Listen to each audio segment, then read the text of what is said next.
Welcome to my channel. Subscribe, listen and enjoy my stories every day. I'm Alex, and for the better part of 14 years, I thought I was living the dream. My wife, Diana, and I had built a life together that most people would envy. 2 beautiful kids, a charming house in a quiet suburban neighborhood, and a rhythm to our days that felt dependable. I loved her, and I thought she loved me, too. Life was predictable, comforting. But all it took was one ordinary day for everything to come crashing down. It began with the garage. Cleaning it out wasn't an act of suspicion or some desperate hunt for secrets.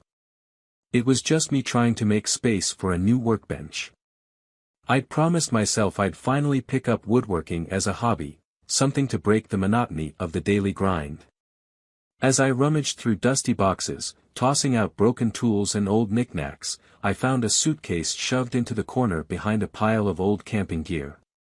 It was one I hadn't seen in years, though the sight of it instantly brought back memories of Diana's countless work trips. Out of curiosity, I unzipped it. Inside were the usual items you'd expect from someone who traveled frequently: toiletries, some folded clothes, a pair of heels. But buried underneath was a collection of items that stopped me cold.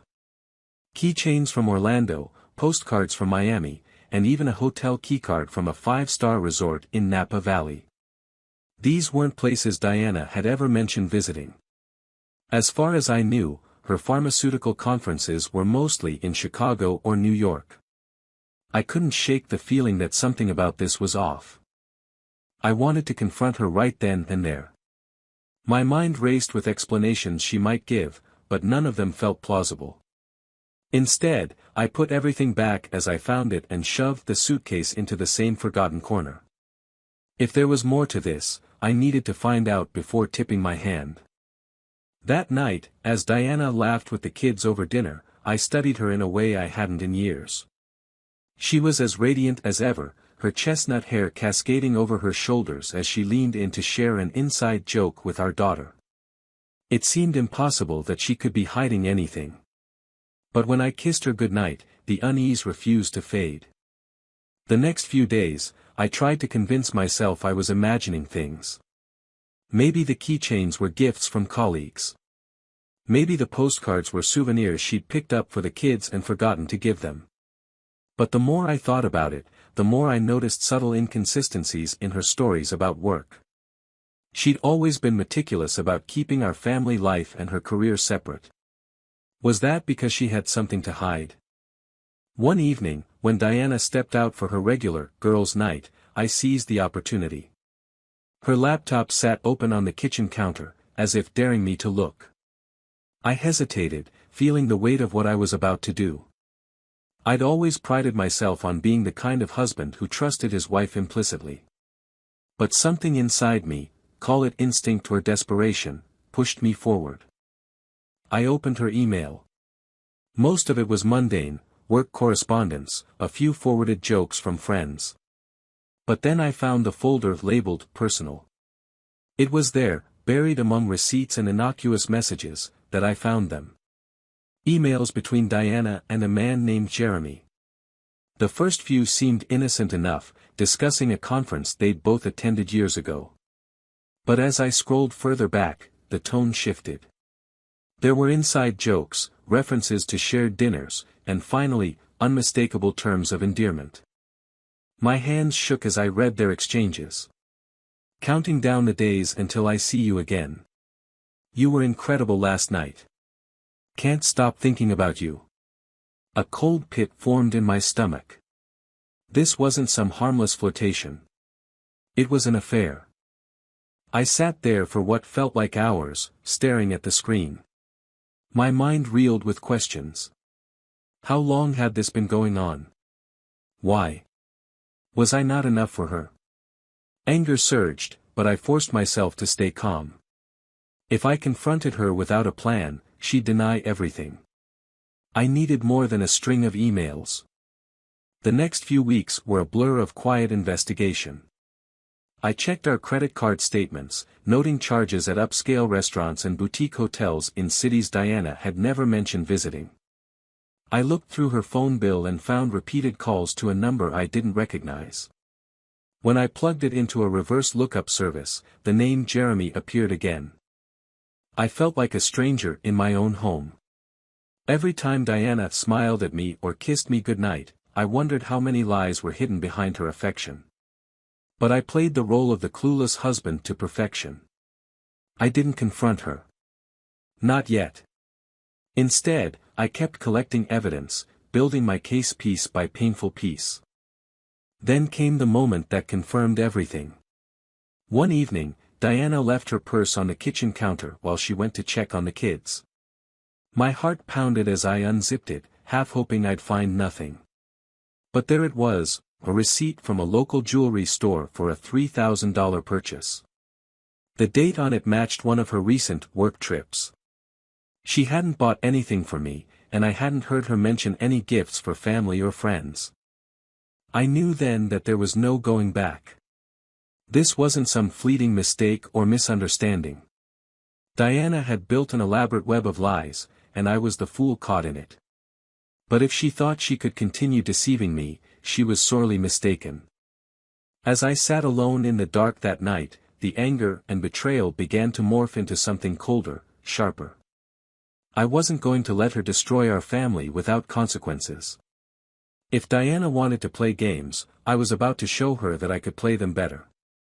The house had always been our sanctuary, a place of warmth and security.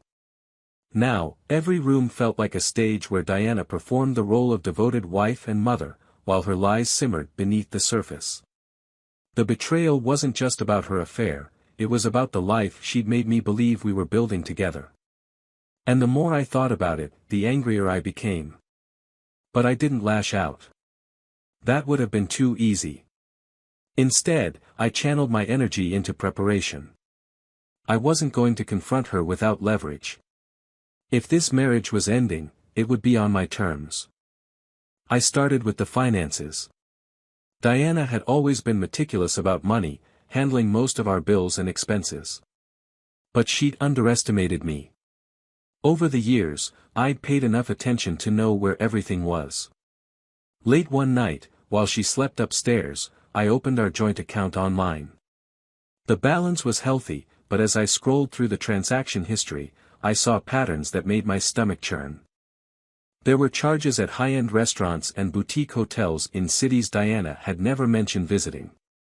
Then there were withdrawals from the savings account, small enough not to raise red flags but frequent enough to add up. I transferred the majority of the funds into a new account in my name. I'd already spoken to a lawyer, and he'd advised me to secure our finances before making any moves. Diana wouldn't notice right away, not until she tried to access it. The lawyer was a recommendation from a friend who'd gone through a messy divorce the year before.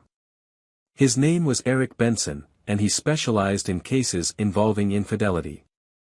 When I walked into his office for our first meeting, he greeted me with a firm handshake and a look of quiet determination. "You're doing the right thing by coming to me now," he said, motioning for me to sit.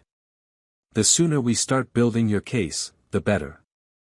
I laid out everything I'd discovered so far, the emails, the phone records, the financial inconsistencies. Eric nodded as I spoke, taking notes on a yellow legal pad. "You've got a strong case for divorce, especially if you want custody of the kids," he said. "Judges don't look kindly on spouses who prioritize their affair partners over their families. But we'll need more than just circumstantial evidence. Have you considered hiring a private investigator?" The thought hadn't occurred to me, but as Eric explained the benefits, I realized it was the logical next step. I needed proof that was indisputable, something Diana couldn't explain away. Eric recommended someone he trusted, a man named Paul Grayson who specialized in domestic cases. Paul was a no-nonsense type, the kind of guy who'd seen it all and didn't mince words. When I met him at a diner on the edge of town, he asked for the details with a professional detachment that put me at ease. "She's been meeting him during her work trips," I explained. "But I don't know where or how often. I need to know exactly what's going on." Paul nodded. "I'll need access to her schedule, her car, and her usual haunts.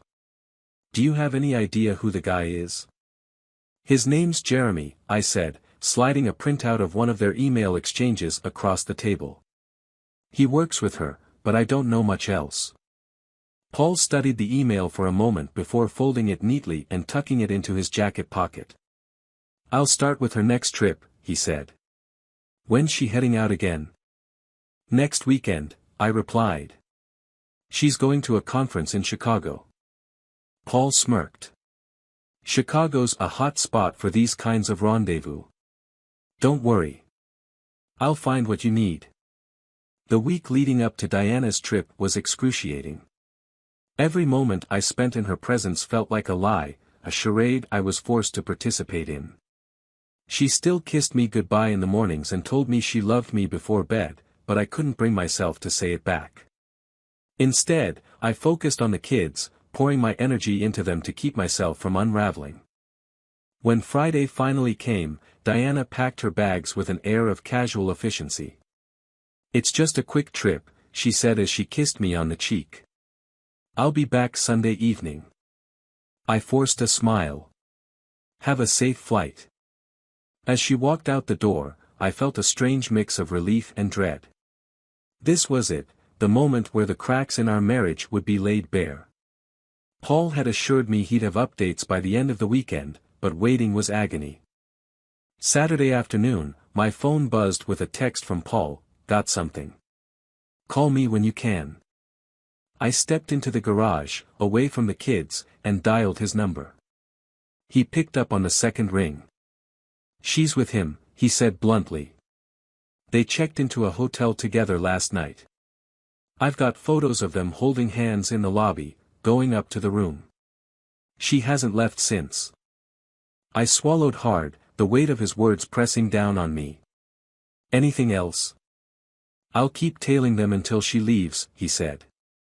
But this is pretty damning on its own. Do you want me to get video evidence? No, I said after a pause. The photos are enough. That night, as I tucked the kids into bed, I felt a strange sense of clarity. Diana's betrayal was no longer an abstract suspicion, it was real, tangible.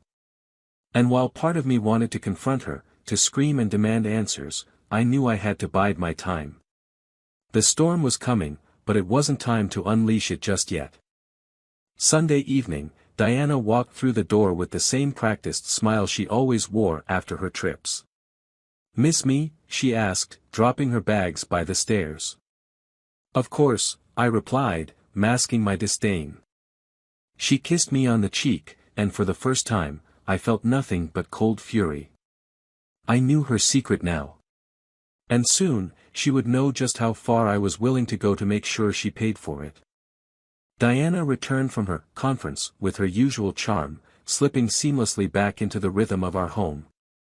She laughed with the kids at dinner, told me about the grueling meetings she'd endured, and even thanked me for keeping things running while she was away.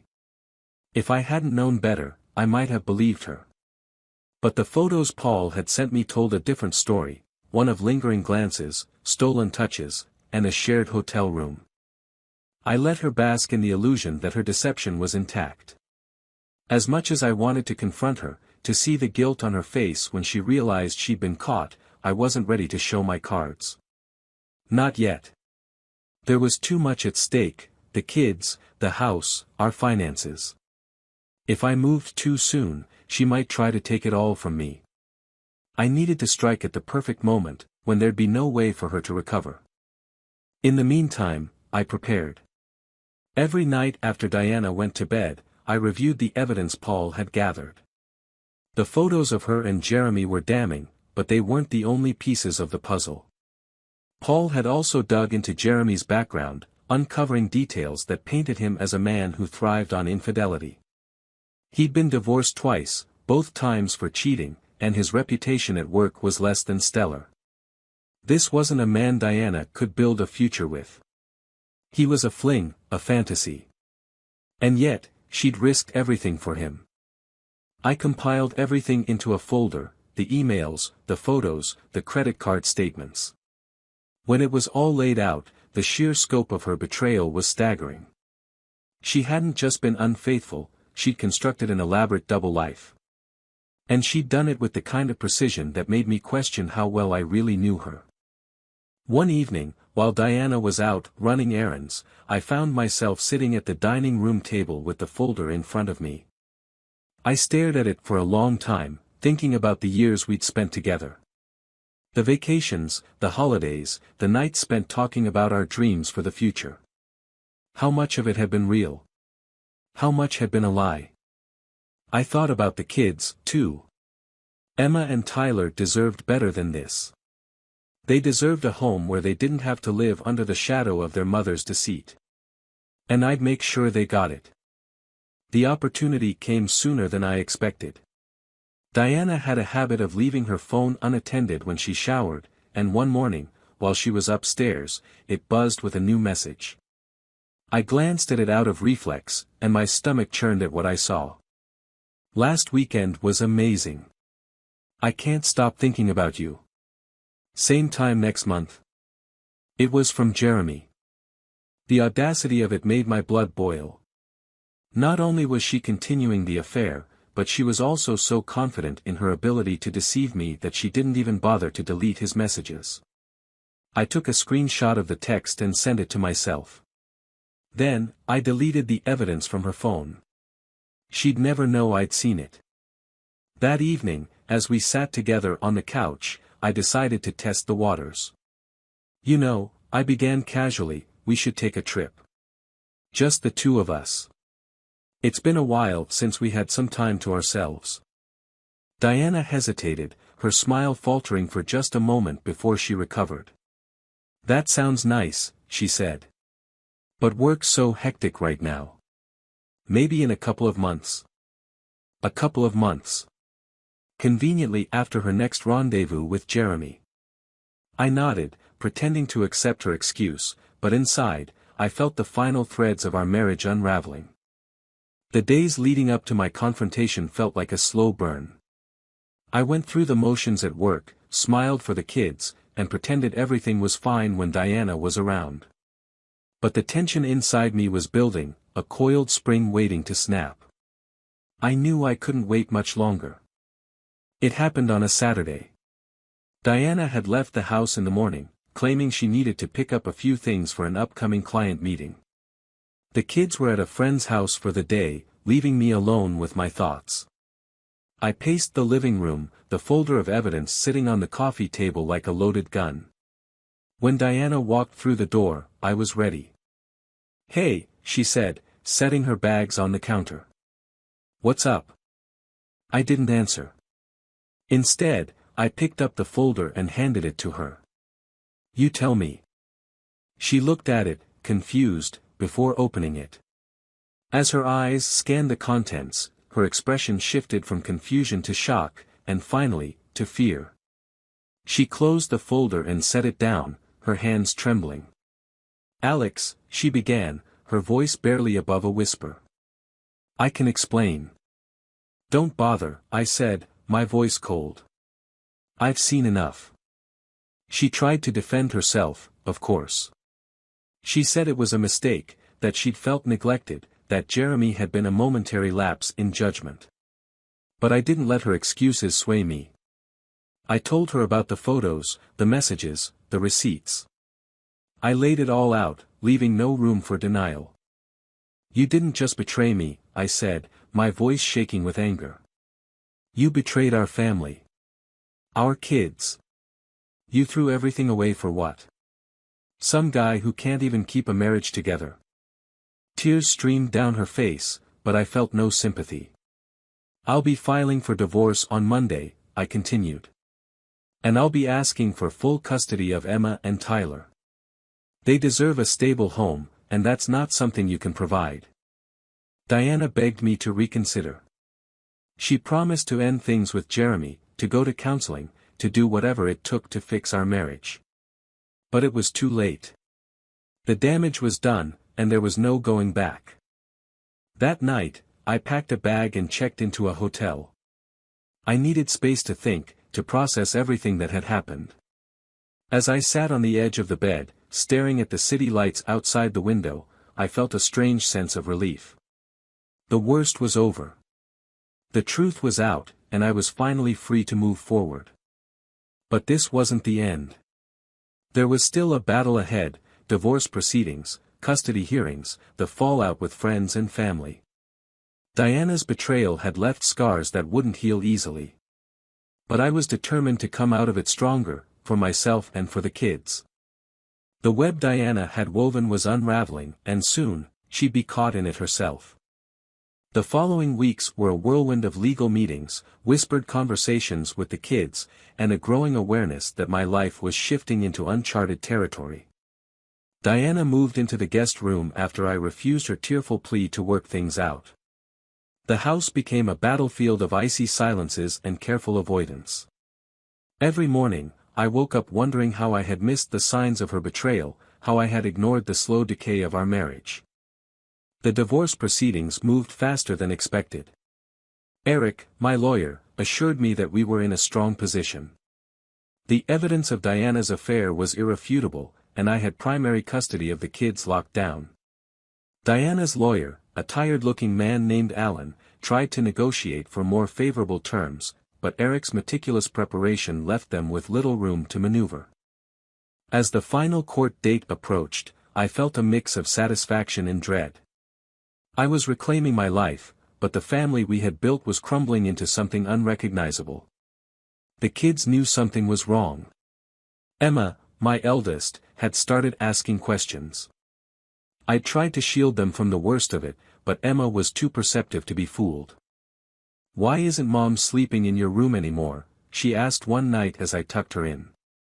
Her big brown eyes, so much like Diana's, searched my face for answers. "Mom and I are going through a tough time," I said carefully. "But we both love you and Tyler very much.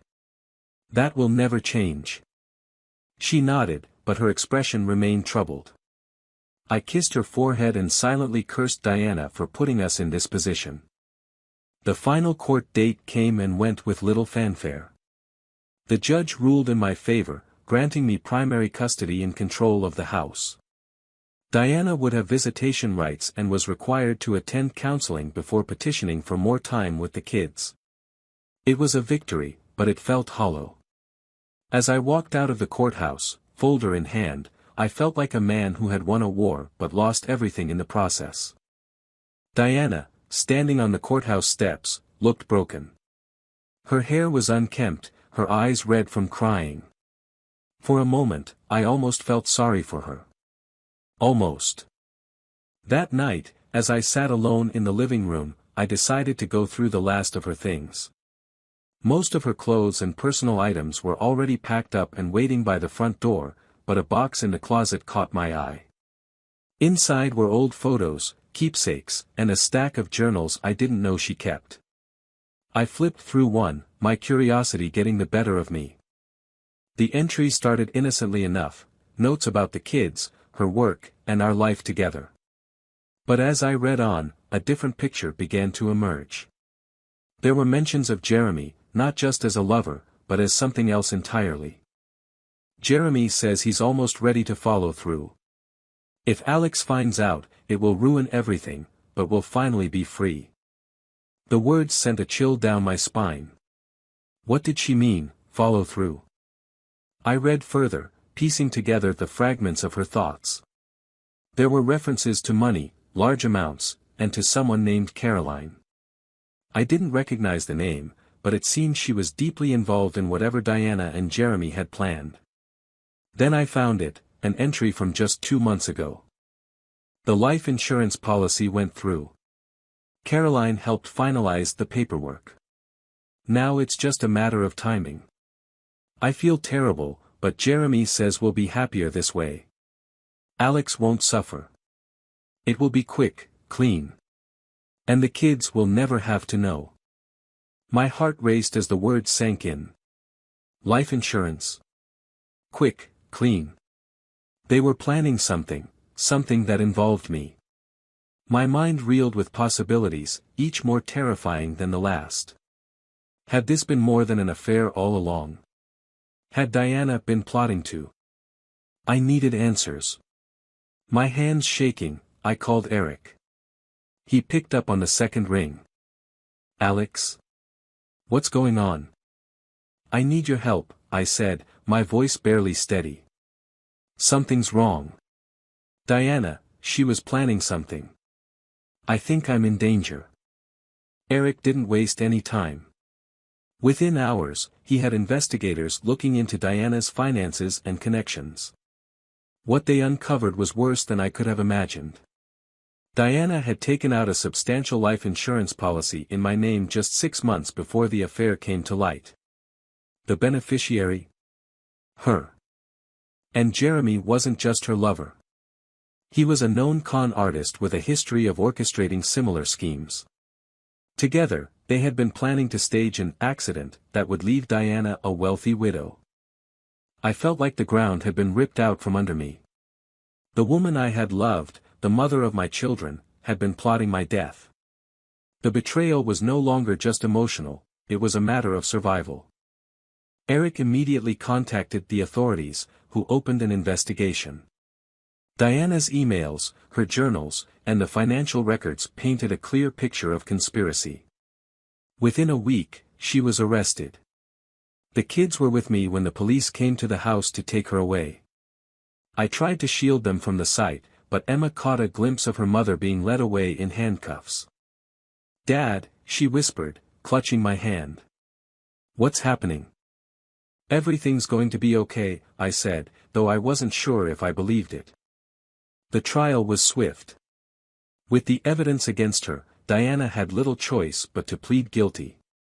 She received a lengthy sentence, and Jeremy was arrested shortly after, facing similar charges. The house, once filled with memories of laughter and love, felt empty in their absence. But for the first time in months, I felt a strange sense of peace. The nightmare was over. Diana's betrayal had cut me to the core, but it had also revealed a strength I didn't know I had. I would rebuild, not just for myself, but for Emma and Tyler.